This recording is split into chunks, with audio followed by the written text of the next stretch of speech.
Bismillahirrahmanirrahim. Alhamdulillahi rabbil alamin. Wassalatu wassalamu ala rasuli rabbil alamin. Nabiyyina Muhammad ibn Abdullah wa ala alihi wa sahbihi wa man sar ala nahjihi wa ihtada bihadihi wa istanna bi sunnati ila yaumiddin. Amma ba'du. Yang dihormati Al-Fadhil, tuan-tuan imam, imam besar dan imam-imam serta semua pegawai-pegawai Masjid Negara Malaysia, para peserta pengajian kuliah duha di Masjid Negara, muslimin dan muslimat, para penonton sekalian. Assalamualaikum warahmatullahi wabarakatuh. Alhamdulillah, pada hari ini 7 hari bulan 11 2020 kita dapat meneruskan pengajian kita dalam kitab yang telah kita belajar, nama dia Anak Kunci Syurga.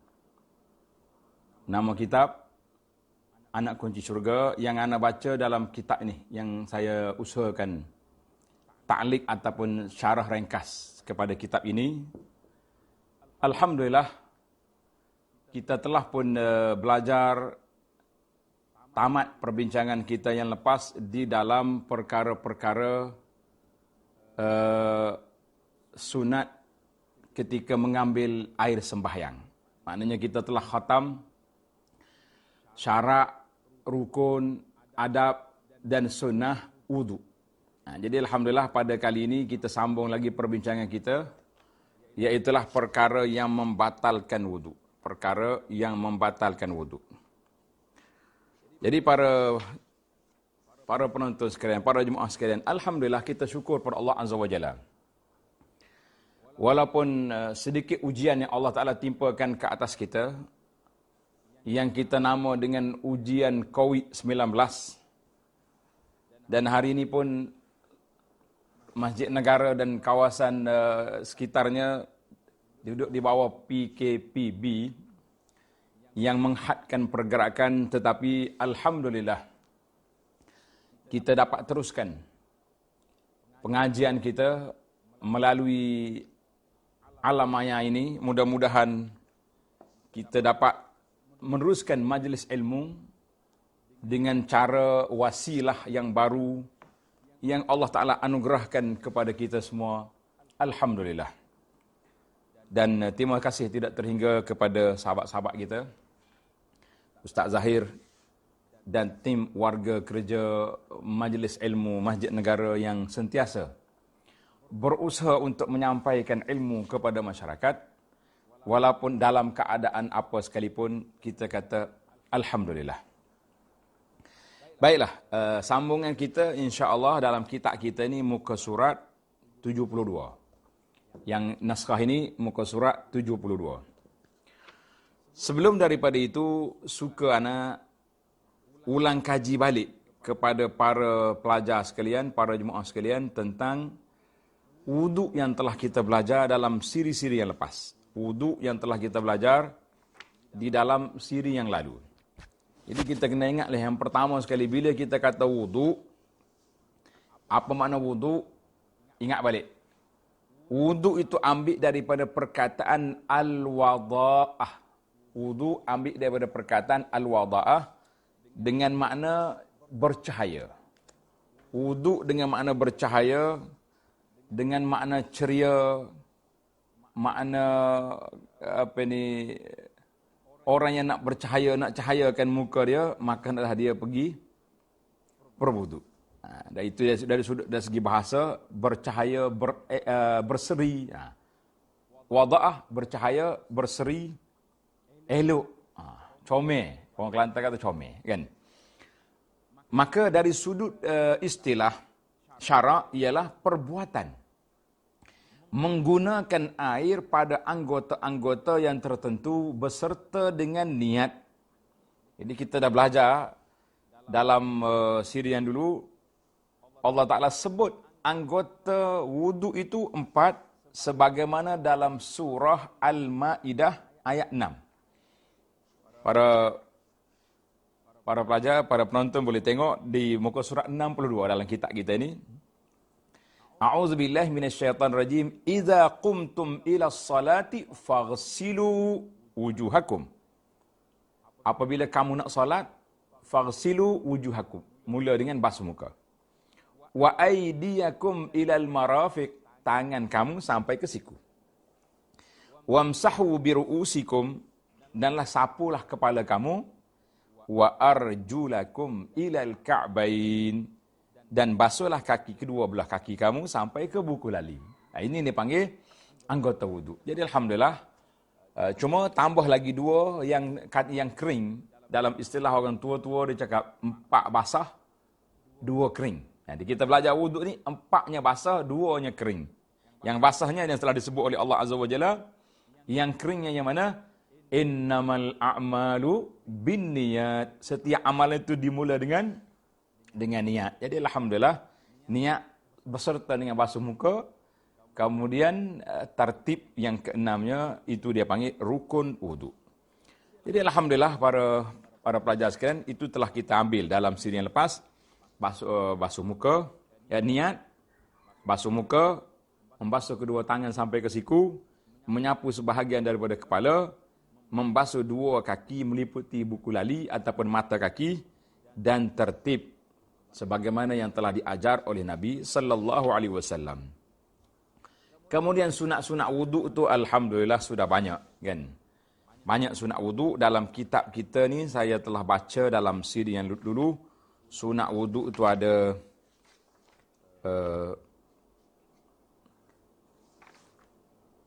ada 14 sunat. Baiklah. Para pelajar, para penonton boleh ulang kaji balik apa yang telah kita belajar. Sambungan kita, muka surat 72. Perkara-perkara yang membatalkan wudu. Ingat, perkara yang membatalkan wudu itu ada berapa perkara. Dalam kitab kita ni, dalam kitab Anak Kunci Syurga, yang ditulis oleh Fadilatul Syekh Abdul Qadir Al-Mandili rahimahullahu ta'ala, kitab dia ni simple je sebenarnya. Kitab Anak Kunci Syurga ni, kitab asal dia kecil je, kan. Dia kata yang membatalkan air sembahyang itu 4 perkara. Yang membatalkan wudu itu 4 perkara. Yang pertama, keluar sesuatu daripada 2 jalan. Keluar sesuatu daripada 2 jalan yang kita sebut dengan nama qubul dan dubur. Maknanya alak yang depan dan alak yang belakang. Itu makna kubur dengan dubur. Kadang-kadang kita duk mikir kubur dengan dubur. Jangan tukar dengan kubur, itu dengan ra, ar. Yang ni kubul depan dengan lam, kubul. Mana itu alak depan. Dubur, alak yang belakang. Mudah ya kita. Dalam bahasa Arab ni simple, senang saja kan. Alhamdulillah. Manakah dalil yang menunjukkan 2 perkara ini membatalkan wudu? Iaitulah firmanullah Ta'ala, a'udzubillahi minasyaitonirrajim. Au jaa'a ahadum minkum minal gha'it. Atau apabila salah seorang dari kamu datang daripada gha'it. Para pelajar sekalian, gha'it itu makna apa? Al-gha'it iaitulah mari daripada tempat buang air. Sebab apa Allah Ta'ala tak sebut buang air itu sendiri, kan? Dia kata mari daripada tempat buang air. Kenapa dia panggil tempat buang air? Biasanya bahasa Arab ni bahasa yang indah. Bahasa yang cukup menarik. Allah Subhanahu Wa Taala turun ayat Al-Quran sesuai dibaca di hadapan orang dewasa, dibaca di hadapan wanita, dibaca di hadapan kanak-kanak, dibaca dalam salat dan dibaca di luar salat. Masya Allah. Jadi kalau kita kata, apabila seorang kamu buang air, kita pun break kat situ dalam salat. Allah, nampak? Buang Maknanya, tapi bila Allah kata, minal gha'it, daripada tempat buang air. Ini bahasa kiasan. I'jazul Quran, bahasa dia indah. Jadi kalau kita baca depan orang Islam ke, depan bukan non-Muslim ke, orang tua ke, kita tidak rasa ayat ni macam tak kena. Sebab Allah Ta'ala telah turunkan ayat itu ayat berlapis. Ya, jadi kita kata mari daripada tempat buang air. Adakah semua orang pergi ke tandas, lepas tu dia keluar, kena ambil wuduk? Lah. Maknanya mari tempat buang air, mana kamu dah buang air. Itu dalil yang menunjukkan bahawa tempat buang air itu buang air sendiri yang dia naknya. Yang dimaksudkan itu ialah buang air. Bukan sekat pergi tempat saja. Kalau pergi tempat saja tak jadi kan. Baik, dalam hadis Nabi SAW juga Nabi kita telah bersabda. Nabi kata, la yaqbalullahu salata ahadikum iza ahdatha hatta yatawadda. Allah Ta'ala tidak menerima salat seseorang daripada kamu apabila berhadas. Bila kita berhadas sehinggalah dia berwudu. Menarik juga cerita ni, hadis ni. Para pelajar, para penonton tanda hadis. Faqala rajulun min Hadramaut. Jadi seorang laki-laki daripada Yaman dia tanya, mal hadasu ya Abu Hurairah. Kan Abu Hurairah cerita ni, dia pun tanya, apa makna hadas tu ya Abu Hurairah? Apa makna hadas itu ya Abu Hurairah? Maka Abu Hurairah kata, fusa'un awduratun. Fusa'un awduratun, iaitulah fusa' ni, fusa' tulis, fa, sim, alif, hamzah. Fusa'un. Fusa'un dengan makna kentut yang tak bunyi suara. Kentut yang tak bunyi suara. Kabar-kabar baum. Itu batal tu. Awduratun, kentut yang bunyi. Durat. Kan dalam hadis Nabi SAW, Nabi kita cerita, apabila azan. Bila muazzin melaungkan azan, apa jadi? Syaitan akan lari sampai terkentut. Durat, terkentut yang bunyi. Cuma kita yang tak dengar. Kalau kita dengar popek-popek bunyi, tu syaitan lari dah tu, azan bunyi. Jadi kalau kita dengar azan tak pergi juga, maknanya syaitan lari. Yang kita ni tak pergi. Apa beza di antara dua tu? Ini juga satu perkara yang berbahaya kan. Jangan buat alasan, sekarang ni PKP tak lagi masjid. Itu masalah lain. Itu masalah dia panggil masalah darurah. Dan masalah berwaktu yang sekejap saja. Darurat itu makna berwaktu yang sekejap saja. InsyaAllah, kita doakan pada Allah Azza wa Jalla, semoga wabak ini, penyakit ini Allah Ta'ala hilangkan dalam masa yang terdekat, insya-Allah. Sama-sama kita doakan, ya Allah, ya Tuhan kami, cintanya kami kepada salat, cintanya kami kepada salatul jamaah, sukanya kami duduk dalam saf-saf yang bersambung sebagaimana sufuful malaikah. Ya Allah, maka hilangkanlah penyakit kawi ini, supaya dapat kami mengimarahkan rumahmu dengan saf yang betul, yang sama, yang rapat, dan majlis-majlis ilmu dapat diadakan dengan baik, ya Rabbal Alamin. Itu dia panggil doa kita, dalam bahasa ini dia panggil tawassul bi'amali as-salihah. Mana kita bertawassul dengan amalan-amalan kita yang salih. Tawassul dengan amalan yang salih. Ini yang disebut oleh para ulama. Baiklah, balik kepada cerita kita. Maknanya yang pertama sekali, keluar sesuatu. Para jemaah kena tanda. Sebab itu anda bagi tahu awal-awal lagi, kitab ini kita perlu kepada huraian dan tafsiran dan penjelasan. Kerana Tuan Syekh kita, rahimahullahu ta'ala, dia tak nak panjang-panjang. Dia nak ringkas-ringkas je kitab dia ni sebagai, dalam bahasa kita kata sebagai nota lah. Nota kepada peringatan anak kunci syurga. Mau nak pergi syurga ni, cara-cara nak solat ini. Ini maknanya ringkas sangat dia. Baik. Maknanya keluar daripada sesuatu, daripada jalan kubur dengan dubur, tak kira lah sama ada air kecil, air besar, kentut, itu termasuk dalam tu.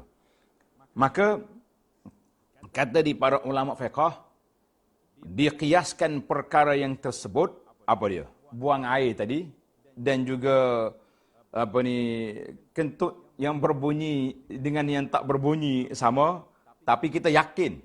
Nak kena hati-hati. Berbunyi ke tak berbunyi, kentut itu, tapi kita, yang pentingnya kita yakin keluar sesuatu daripada dubur. Kalau syak, insya-Allah ada perbincangan kita sekejap lagi. Maka para ulama fiqh kata dikiaskan perkara yang tersebut dengan semua benda yang keluar daripada kubur dan dubur.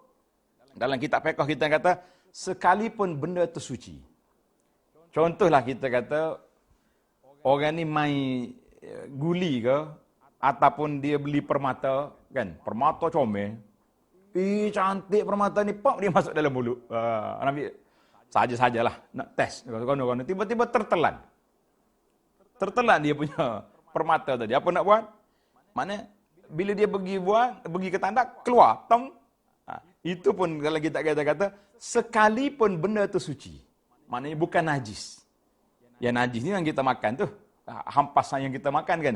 Tapi ini apa ni, suci, batu ataupun emas, apa benda yang lain-lain lah.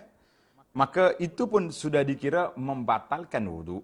Tanda semua benda yang keluar daripada kubur dengan dubur membatalkan wudu. Itu selesai kita dalam masalah yang pertama. Masalah yang pertama iaitulah keluar sesuatu. Adapun orang yang sakit. Orang yang sakit seperti salasul baul. Kita minta dengan Allah Ta'ala minta selamat. Salasul baul maknanya kencing tak tus. Sentiasa je keluar. Macam mana kita nak selesaikan? Ataupun wanita istihadah. Dia panggil mustahadah. Istihadah ini insya-Allah kita akan bincang dalam bab nanti. Wanita yang keluar darah bukan haid, lepas pada waktu haid.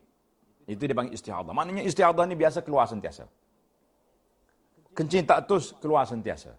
Maka ini duduk di bawah akta darurat. Habis macam mana orang ni nak selesaikan masalah dia?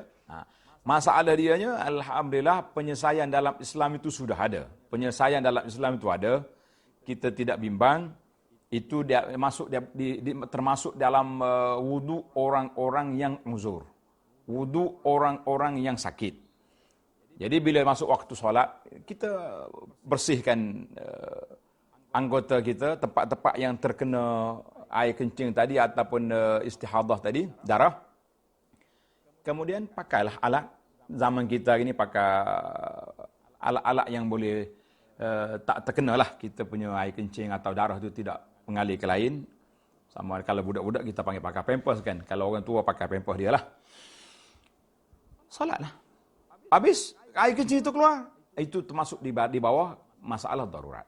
Cuma bila masuk waktu nak solat yang kedua nanti, ambil wuduk lagi. Itu di antara perkara yang perlu kita kena ambil perhatian, insya-Allah. Baik, para penonton sekalian, para jemaah sekalian, tamatlah perbincangan kita secara ringkas. Perkara pertama yang membatalkan wudu, iaitu keluar sesuatu. Dalam kitab kita kata, keluar sesuatu daripada dua jalan. Apa saja yang keluar, maka batalah wudu dia, kecuali wudu orang darurat.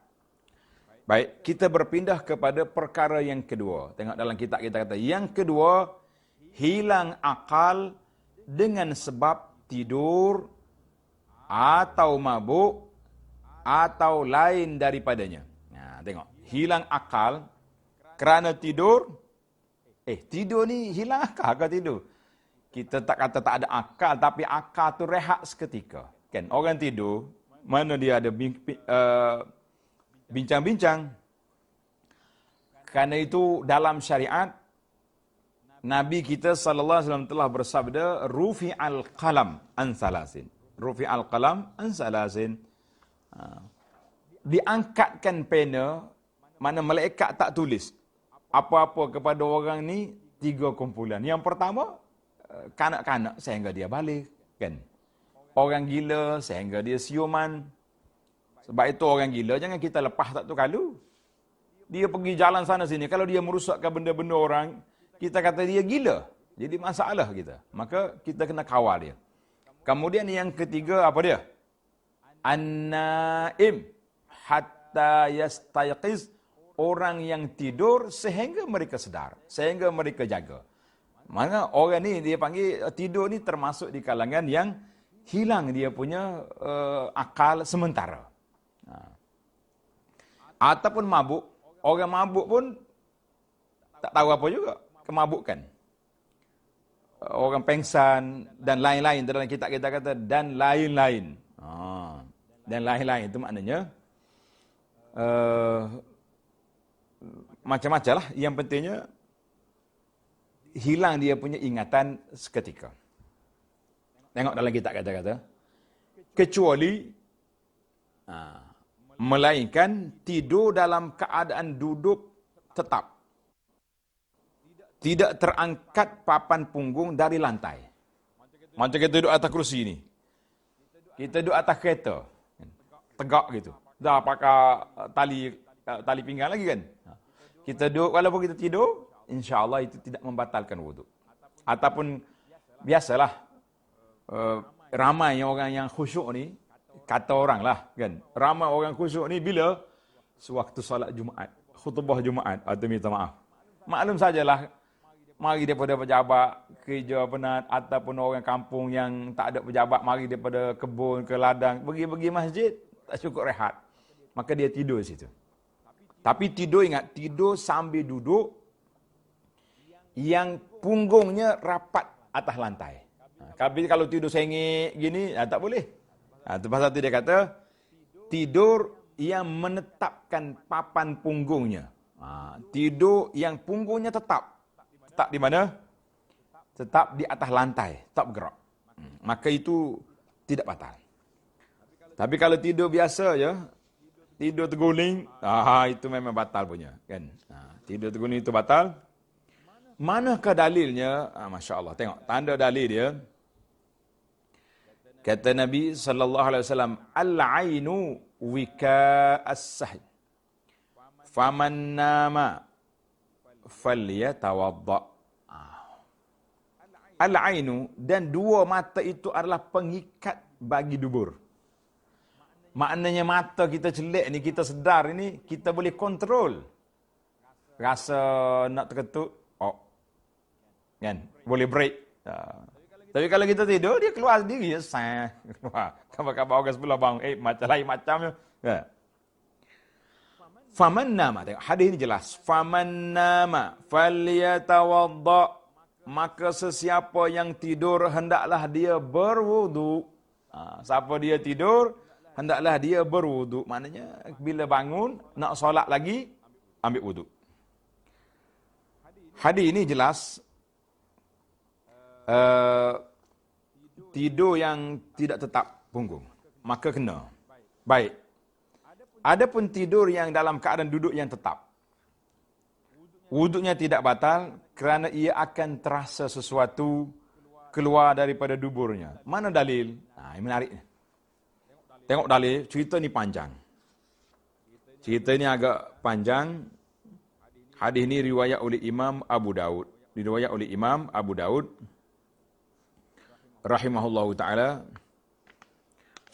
Cerita tadi, al-ainu wika'as sahy. Baik, kita pergi kepada cerita yang kata tak batal wuduk kalau duduk tetap punggung. Macam mana? Dalam sebuah hadis Nabi SAW daripada Anas, kata dia, uqimatis salah wan nabiyyu sallallahu alaihi wasallam yunaji rajulan falam yazal yunajihi hatta nama ashabuhu summa jaa fa shalla bihim. Allahu akbar. Bilal sudah iqamat salat. Sedang Nabi SAW bercakap-cakap dengan seorang laki-laki tanpa didengari orang lain. Mana Nabi duduk di sudut masjid, duduk bercakap dengan pakcik ni. Adalah masalah dianya. Dia duduk tanya masalah. Nabi kita layan dia. Sebab apa Nabi layan? Kenapa? Sebab Nabi nak ajar kepada kita adab. Boleh je Rasulullah SAW bagi tahu, pakcik, dah qamat, kita tunggu sekejap. Solat dulu, lepas ni kita sambung. Tapi nak jadi hikmatut tashri'. Tanda ni para pelajar. Nak menjadi sebab hikmatut tasyri', hikmat perundangan. Kalau tak berlaku peristiwa ini, macam mana kita nak tahu orang tidur duduk ni boleh tak batal wuduk? Allahu Akbar. Semua apa yang berlaku kepada Nabi SAW, berlaku kepada para sahabat itu adalah merupakan hikmah. Kata di para ulama, alimaha man alimaha, wa jahilaha man jahilaha. Orang yang tahu, tahulah. Yang tak tahu, tak tahu situlah. Jadi insya-Allah kita di antara yang kita belajar dan kita tahu, kan. Maka para sahabat ni bercakap. Nabi kita lama sekali bercakap. Yunaji. Yunaji mana berbisik. Kita kadang-kadang bila kita kata munajat, kita terbalik pula, kan. Munajat, zikir, munajat. Mana kuat pula. Yunaji dengan mana berbisik. Tengok dalam hadis ni apa kata? Yunaji rajulan. Nabi kita berbisik dengan seorang laki-laki ini tanpa didengari oleh orang lain. Falam yazal yunajihi hatta nama ashabu. Allahu Akbar. Baginda sallallahu alaihi wasallam bercakap sehingga para sahabat tertidur. Terlena para sahabat, kemudian Nabi sallallahu alaihi wasallam datang dan terus bersolat bersama dengan mereka. Mana Nabi mari tengok sahabat tidur. Ada di dalam riwayat lain, sampai janggut dia terkena di dada dah. Kan janggut sahabat-sahabat ni panjang, tidur maknanya tidur sungguh lah tu. Bukan kata sekejap ghafwah gitu tak. Tidur benar-benar tidur. Hadis ini dalam Muslim. Dalam hadis lain pula Anas kita, kana ashabun Nabi sallallahu alaihi wasallam yanamun thumma yusalluna wa la yatawadda'un. Ini jelas. Para sahabat Rasulullah sallallahu alaihi wasallam tidur, kemudian mereka bangun terus bersolat, sedangkan mereka tidak mengambil wuduk semula.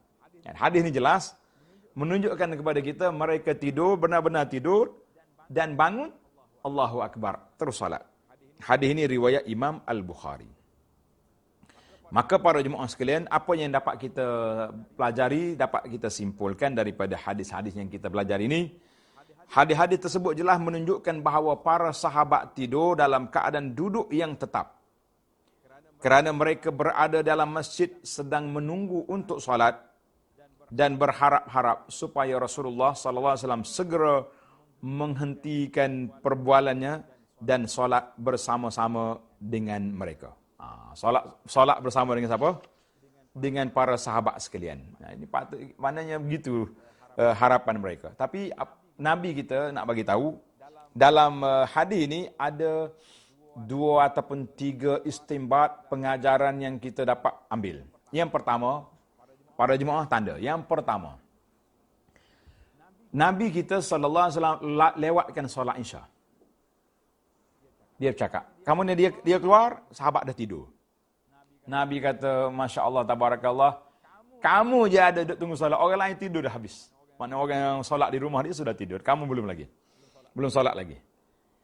Maka di sini, para ulama mengambil istimbat bahawa solat Isya, elok kita perlewatkan sedikit solat dia. Mana kalau kita, tempat kita sini, biasa solat Isya ni pukul 8.30. Kan? Nah, musim sejuk ni, hujung-hujung tahun tu awal sedikit. Kan?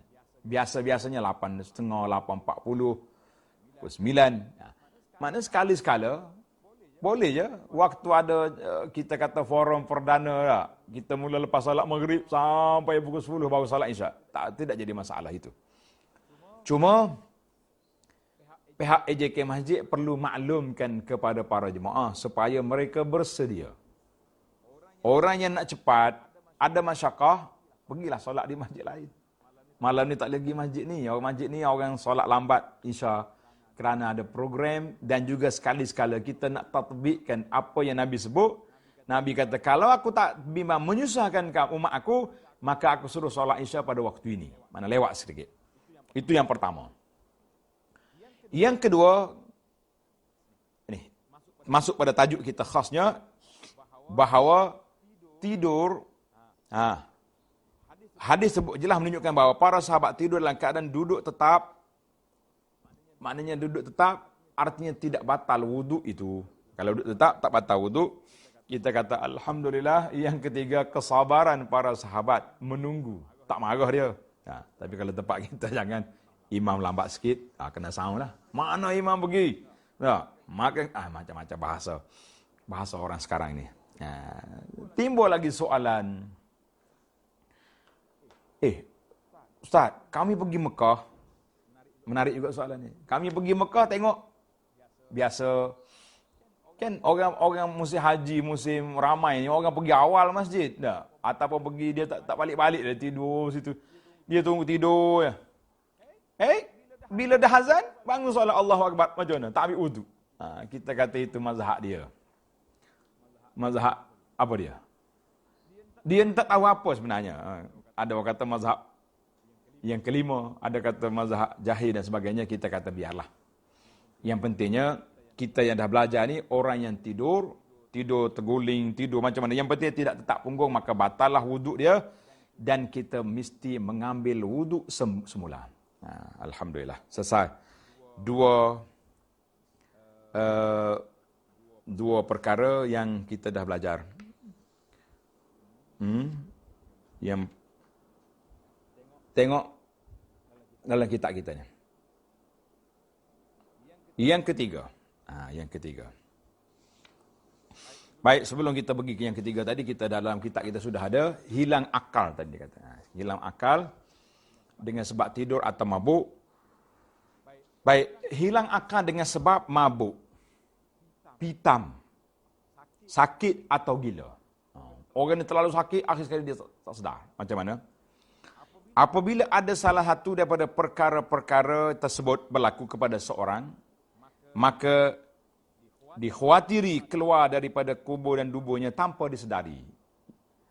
Hal ini dikiaskan dengan tidur kerana hilang akal itu lebih berat daripada tidur. Maka dirangkum sekalilah di antara perkara yang tersebut. Baik, pergi kepada kitab kita. Perkara yang ketiga, membatalkan wuduk. Muka surat 26. Perkara yang ketiga, bersentuhan kulit. Tengok ni. Bersentuhan kulit. Perkataan kulit itu, kepada jemaah yang ada kitab, tanda situ. Bersentuhan kulit.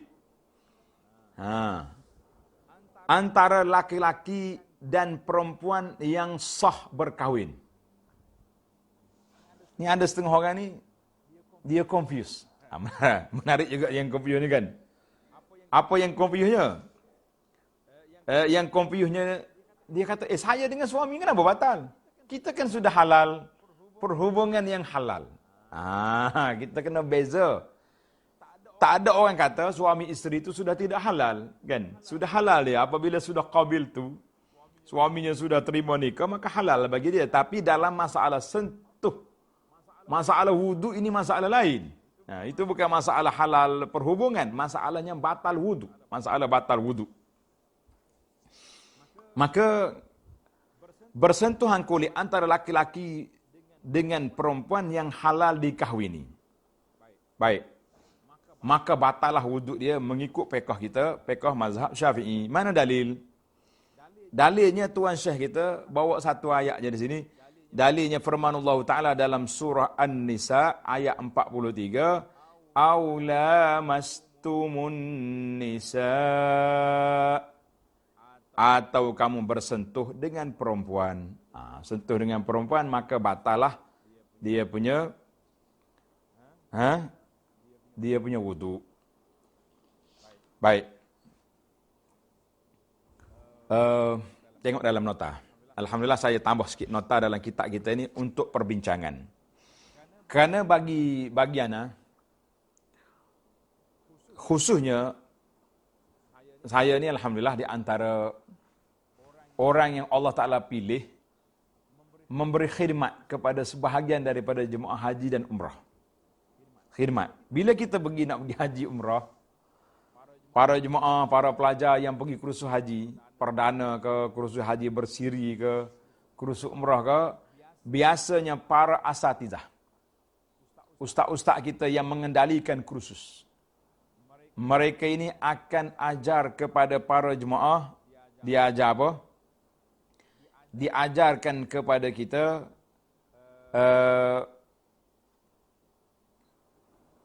perkara yang menjadi perbincangan tentang batal wudu ataupun tidak. Bersentuh dengan orang, laki-laki, perempuan, khususnya di tempat tawaf.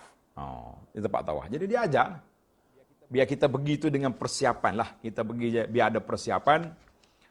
Jangan tak ada persiapan pula. Kalau tak ada persiapan kita pergi, kita kata macam mana kita nak buat kan. Jadi kita ada persiapan.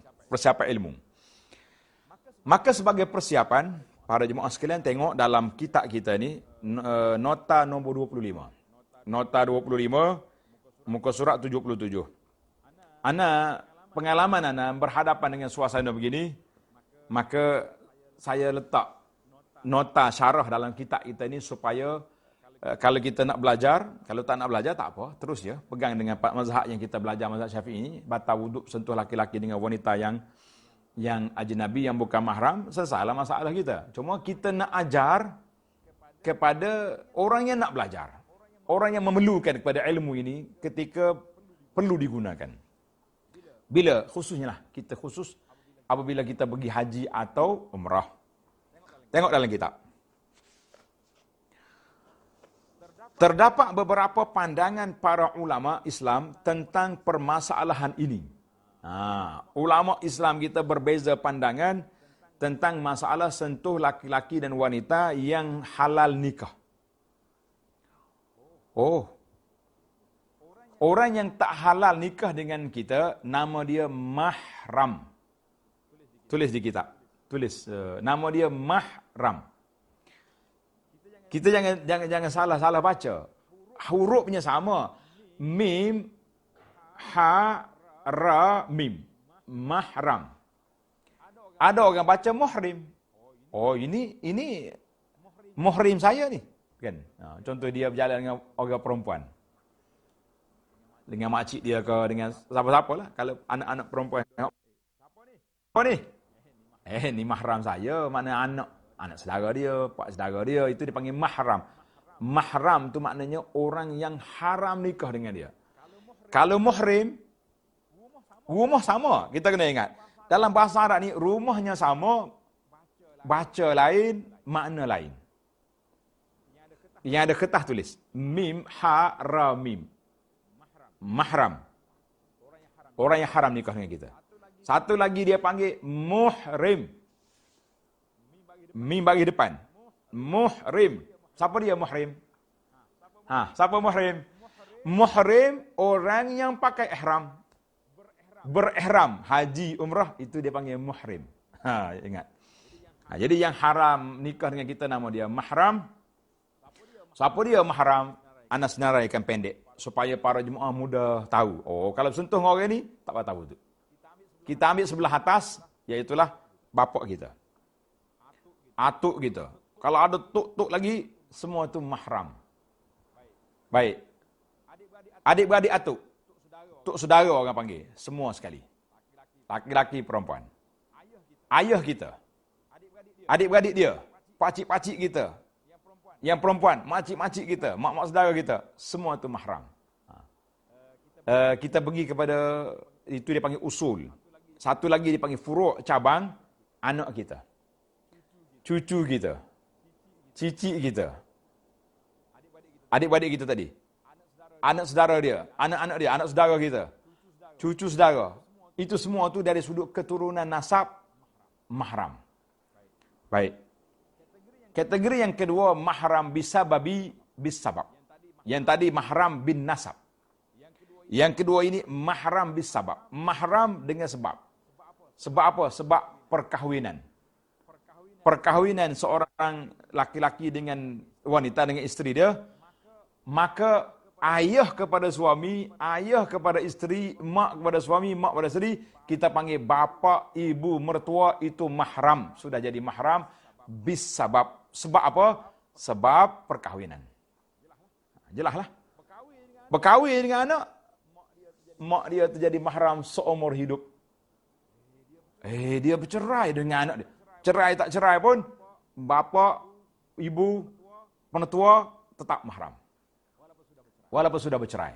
Cerai hidup ke cerai mati tak kira. Jangan. Tapi hati-hati, ada orang salah faham. Adik-beradik bapak mertua lah, itu uncle bini bukan uncle kita. Ataupun uncle kita bukan uncle isteri. Itu tidak boleh bersalam, bukan mahram dia. Itu kena jelas. Baik. Satu lagi, mahram birrada'ah, dengan sebab penyusuan. Kita ambil anak orang yang kecil, bawah 2 tahun, kita susukan dia, maka orang ini jadi anak susuan kita, maka dia juga jadi mahram seperti keturunan. Baik. Ini nanti kita masuk dalam bab nikah kahwin nantilah dalam perkara ini, tak boleh nak curai panjang sini. Balik kepada cerita kita supaya tidak keluar daripada tajuk.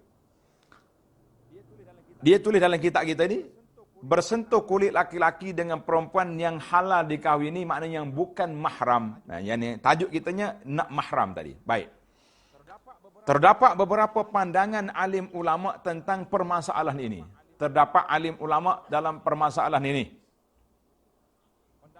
Pendapat yang pertama, pertemuan atau sentuhan di antara kulit laki-laki dan perempuan yang ajnabi. Ajnabi itu orang asing dipanggil. Kalau kita sini kalau sebut orang asing, takut nampak orang putih, mak saleh ada. Lah, ajnabi di sini ialah orang yang sah, yang boleh dinikahi, teman ajnabi. Atau sentuh isteri sendiri yang sudah dinikahi, suami. Maka perbuatan itu akan membatalkan wudu, sama ada bersentuh dengan syahwat atau tidak, sengaja ataupun tidak, tetapi tidak batal jika berlapik walaupun dengan sesuatu yang nipis. Biasalah kita masyarakat Melayu ni kalau orang perempuan nak salam dengan orang lain, dia akan ambil ujung kain kan, kain tudung dia tu. Lapik sikit nak salam. Jadi eloknya kalau bukan mahram tak payah salam lah. Walaupun berlapik. Tapi dari sudut hukumnya kalau sudah berlapik, walaupun nipis, yang penting tak sentuh kulit dengan kulit, maka tak batal wuduk dia. Baik. Kalau tak ada lapik, apa jadi? Batalah wuduk dia. Tersentuh macam mana sekalipun, kulit dengan kulit. Tanda. Kulit dengan kulit. Bersentuhan kulit. Sebab tu anda kata tadi, tanda para pelajar sekalian, bersentuhan kulit antara laki-laki dengan perempuan. Sentuhan kulit antara laki-laki dengan perempuan yang halal dikahwini. Kalau yang kulit, baik. Kalau bukan kulit, jadi macam mana? Contohlah kita kata, suami ni romantis sangat orangnya. Macam kita semualah, insya-Allah dah. Kita semua ni bila nak keluar pergi kerja, nak pergi mana-mana, kita akan salam dengan isteri dulu. Isteri ada isteri yang cium tangan, ada yang macam-macam, yang penting isteri dia.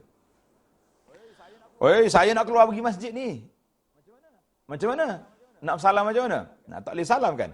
Dalam kitab kita kata, yang membatalkan wudu itu apabila bersentuh kulit laki-laki dan perempuan kulit. Habis? Sentuh kuku dengan kuku tak apa. Kita pergi. Cik adik, abang nak pergi masjid ni. Marilah salam. Salam kuku dengan kuku. Tak batal. Ataupun sentuh rambut dia. Tidak kulit itu. Sentuh kepala dia. Bolehlah. Assalamualaikum. Masih.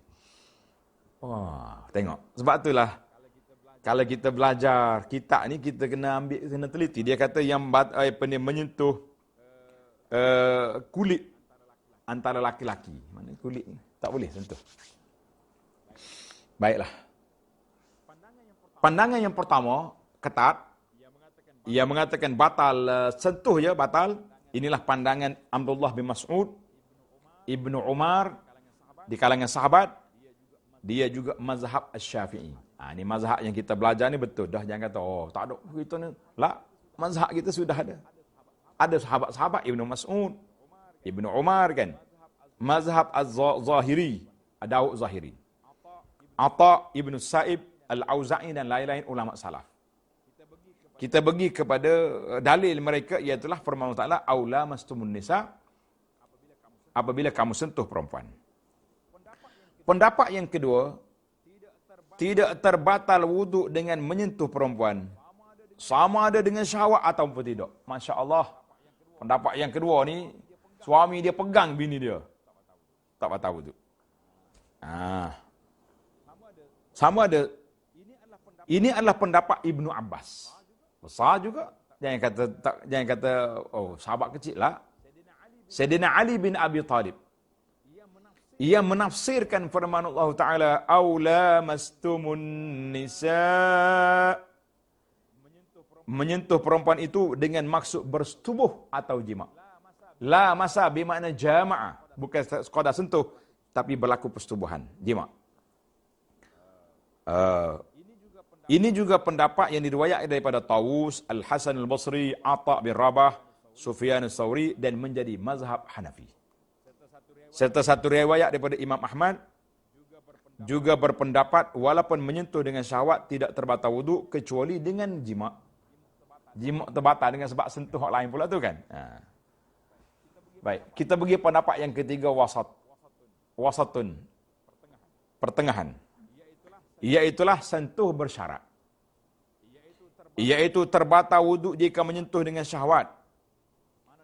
Mana sentuh tu ada perasaan. Orang kata ada gerang, ada elektrik. Ada. Tetapi tidak batal tanpa syahwat. Manakala sentuh tanpa syahwat aja tak batal. Ini adalah pendapat mazhab Hambali, mazhab Maliki dan ahli-ahli fuqaha penduduk Madinah. Jadi semua para pelajar sekalian, pendapat yang ketiga ni kenapa dia beza? Ini dia panggil, ana cerita sikitlah supaya kita jelaskan. Pendapat yang ketiga ini membezakan di antara syahwat dengan tak syahwat sebab dia kata bila bergerak syahwat mazinnah menjadi punca keluarnya wadi, keluarnya air mazi. Nak kata keluar mani tu lambatlah kan. Tapi air-air yang lain ni yang menjadi pembuka jalan ini mungkin keluar. Dengan sebab itu bagi mereka batal wuduk dengan sebab yang tersebut. Maka para jemaah sekalian, para pelajar sekalian, pendapat ini semua pendapat itu juga berdasarkan kepada hadis Ummul Mukminin Aisyah radhiyallahu anha yang menyebut bahawa Nabi sallallahu alaihi wasallam pernah menyentuhnya. Waktu dia tidur Nabi nak solat, Nabi nak sujud, tolak kaki dia. Nabi nak keluar, Nabi kita cium. Nyata bagi mereka setakat menyentuh saja tanpa syahwat tidak termasuk batal wuduk. Kita kata wallahu alam, bagi ini semua maklumat untuk para pelajar, para jemaah.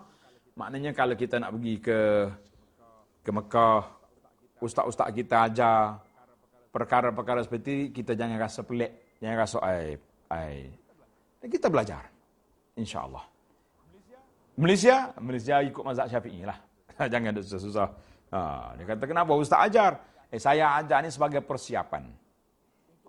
Untuk maklumat para jemaah sekalian, waktu kita PKP, yang pertama dulu, waktu saya ajar dalam masalah-masalah khilaf yang menyentuh kepentingan ramai ini, saya akan sebut pandangan ulama lain daripada mazhab Syafi'i. Contohnya dalam masalah solat Jumaat. Kita kata mazhab Syafi'i 40 orang. Ada mazhab lain kata 12 orang. Ada yang kata 4 orang, ada yang kata asalkan ramai. Jadi di antara pandangan ulama-ulama mazhab, ulama-ulama ahli fatwa di Malaysia membenarkan solat Jumaat dengan 12 orang. Jadi alhamdulillah ilmu yang kita belajar itu digunakan ketika darurat, ketika diperlukan. Sama juga dengan masalah ini. Apabila kita perlu, kita tahu, kita ada ilmu. Alhamdulillah. Waktu anak pergi kursus haji dulu. Menarik juga ni.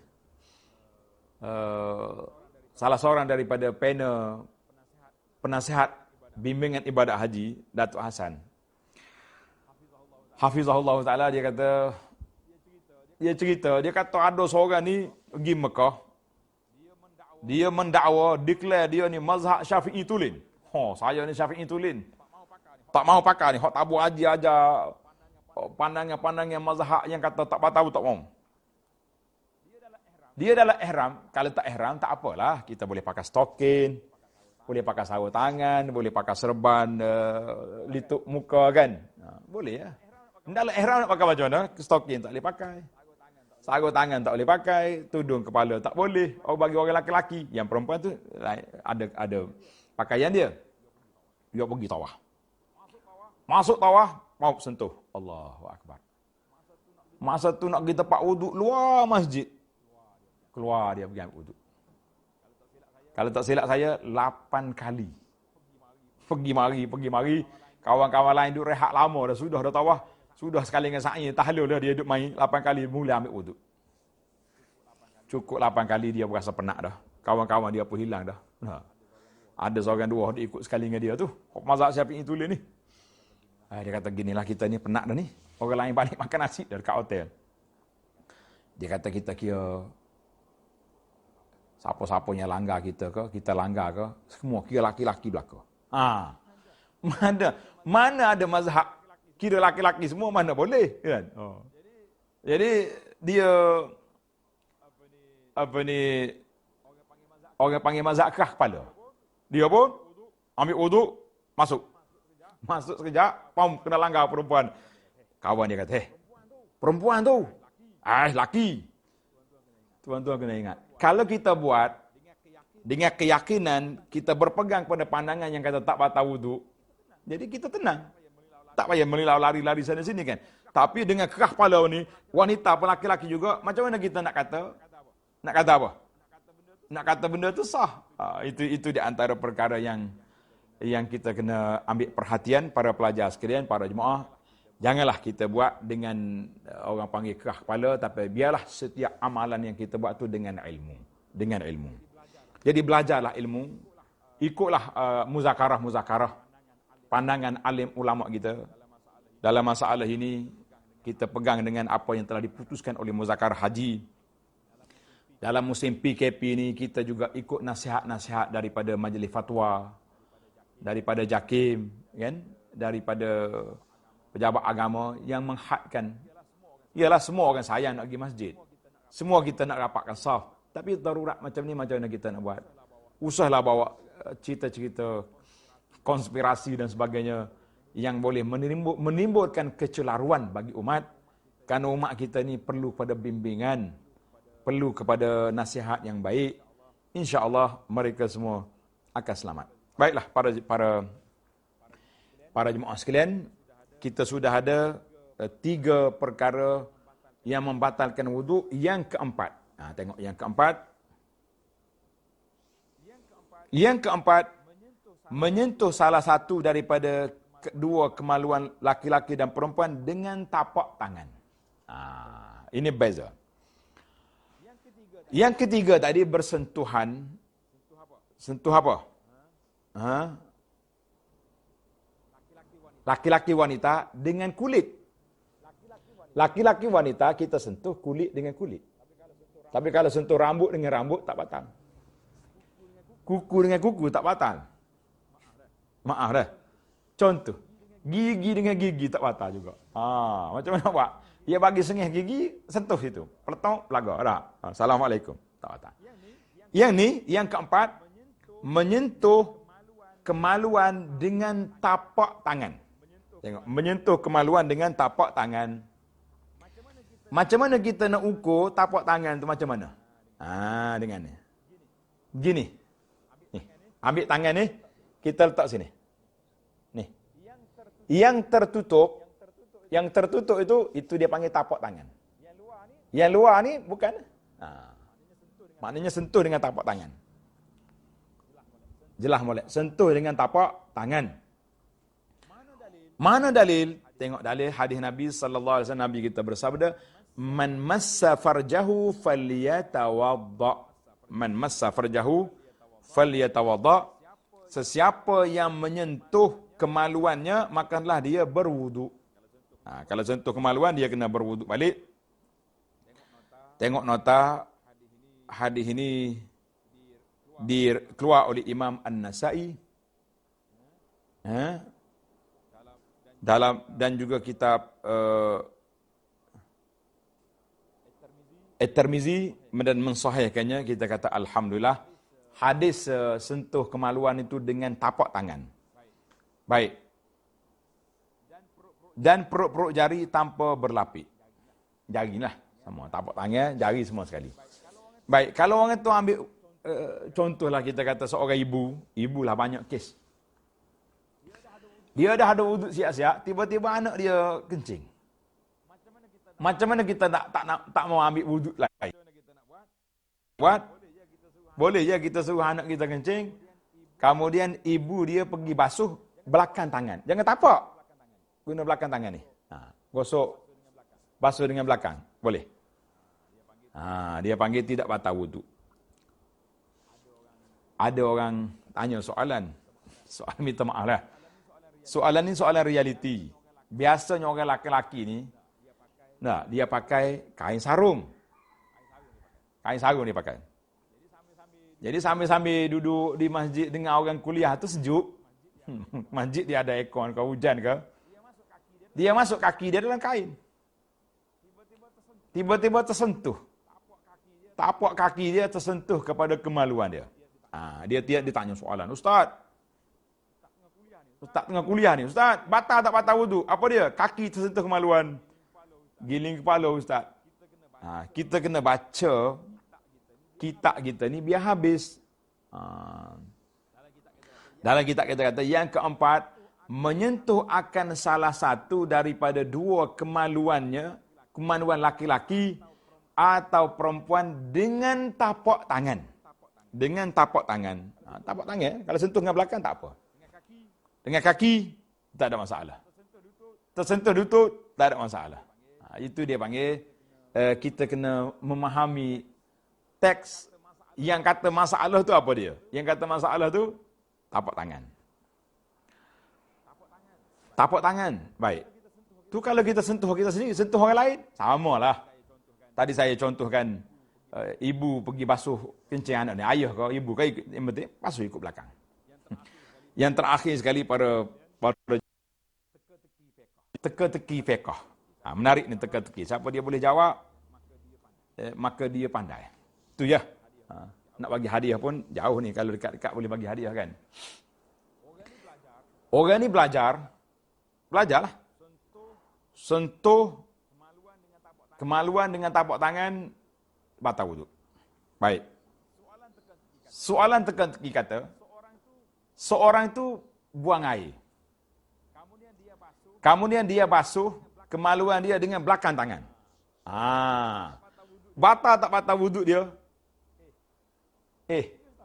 Confused tahu. Ada jemaah kata, tak batal Ustaz. Kenapa? Sebab di belakang tangan. Ada jemaah lain, pening.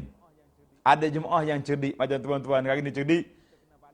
Kita kena balik kepada soalan. Apa soalan? Orang ni pergi buang air. Kemudian, dia basuh kemaluan dia, sentuh dengan belakang tangan. Batal tak batal? Jawab dia, soalan yang pertama tu. Buang air. Jadi kita jangan tengok yang tangan tu. Tengok yang asal tu. Masya Allah, tabarakallah. Jadi mudah-mudahan Allah Ta'ala beri kepada kita kepahaman yang baik. Dan kita sentiasa peka dengan apa yang kita belajar dan juga memahami apa yang kita belajar. Kalau tidak kita dengar saja, apa tu tanya benda yang sama. Alhamdulillah, tamatlah perbincangan kita 4 perkara yang membatalkan wuduk. Yang pertama, ulang balik. Keluar sesuatu daripada 2 jalan. Yang kedua, hilang akal dengan sebab tidur, mabuk, pitam, gila. Kecuali tidur dengan punggung yang tetap. Itu selamat. Yang ketiga, bersentuhan kulit laki-laki dan perempuan yang sah nikah. Dia panggil ajnabi. Kan? Bersentuhan suami isteri, batal wuduk. Bukan haram, wuduk batal. Suami isteri mana haram. Kan? Yang keempat, menyentuh salah satu daripada 2 kemaluan laki-laki atau perempuan dengan tapak tangan. Dengan tapak tangan. Yang lain-lain, yang dengan benda lain tidak batal. Kita kata Alhamdulillah. Tamatlah perbincangan kita dalam perkara yang membatalkan wuduk.